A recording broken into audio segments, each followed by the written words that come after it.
from 2018 up to this year, no, wala talagang nagawa yung ating iba't ibang mga agency to para talaga mapigilan itong mga unlicensed, no.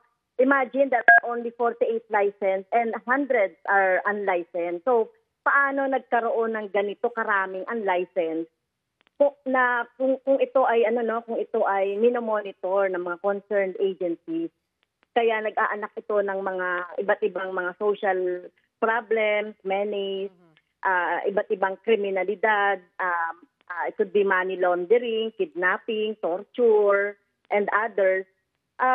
Tapos are we getting so much tax? Ito sabi nila merong 5 billion na tax.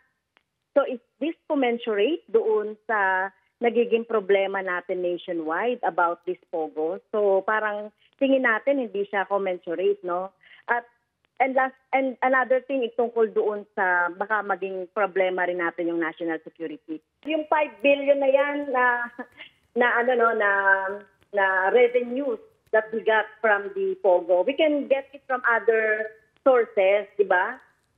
For example, no, bawasan lang halimbawa yung corruption, tapos yung pwede rin namang ibang mga sources na pagkukuhanan. Kaya tingin natin hindi talaga nagko-commensurate itong nakukuha nating taxes and other benefit kung merong employment yan sa ating mga Filipino, hindi naman yan kalidad, hindi naman yan regular na trabaho.